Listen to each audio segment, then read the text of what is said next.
ಇನ್ನು ಹಾಸನದ ಮಲೆನಾಡು ಭಾಗದಲ್ಲೂ ಕೂಡ ವರುಣನ ಅಬ್ಬರ ಜೋರಾಗ್ತಾ ಇದೆ.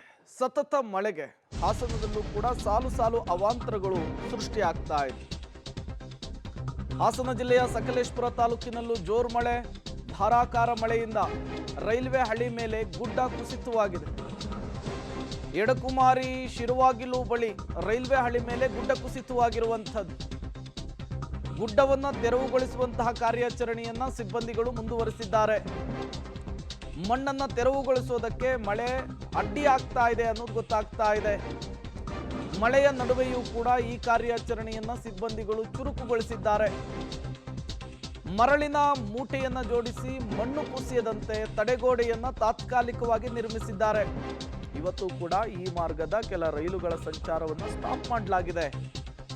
ಹಾಸನ ಜಿಲ್ಲೆಯ ಸಕಲೇಶಪುರ ತಾಲೂಕಿನಲ್ಲಿ ಭಾರೀ ಮಳೆಯ ಪರಿಣಾಮವನ್ನು ನೀವು ದೃಶ್ಯದಲ್ಲಿ ಗಮನಿಸ್ತಾ ಇದ್ದೀರಿ. ಏಕಾಏಕಿಯಾಗಿ ಬುಡ ಸಡಿಲಗೊಂಡಿದೆ, ಮೇಲಿನಿಂದ ಗುಡ್ಡ ಜರಿದು ಬಂದಿದೆ. ಅಪಾರ ಪ್ರಮಾಣದ ಮಣ್ಣು, ಬಂಡೆ, ಕಲ್ಲುಗಳ ರಾಶಿ ರೈಲ್ವೆ ಟ್ರ್ಯಾಕ್ ಮೇಲೆ ಬಿದ್ದಿದೆ. ನಿನ್ನೆಯಿಂದಲೂ ಕೂಡ ಈ ರೈಲ್ವೆ ಟ್ರ್ಯಾಕ್ ಮೇಲಿರುವಂತಹ ಮಣ್ಣನ್ನು, ಕಲ್ಲು ಬಂಡೆಗಳನ್ನು ಹೊರಹಾಕೋದಕ್ಕೆ ಪ್ರಯತ್ನಗಳಾಗ್ತಾನೆ ಇದ್ದಾವೆ. ಬಟ್ ಸತತ ಮಳೆ ಈ ಕಾರ್ಯಾಚರಣೆಗೆ ಅಡ್ಡಿ ಉಂಟು ಮಾಡ್ತಾ ಇದೆ. ಅದರ ನಡುವೆಯೂ ಕೂಡ ಕ್ಲಿಯರ್ ಮಾಡೋದಕ್ಕೆ ರೈಲ್ವೆ ಟ್ರ್ಯಾಕ್ ಅನ್ನು ಸಿಬ್ಬಂದಿಗಳು ಮುಂದಾಗಿದ್ದಾರೆ.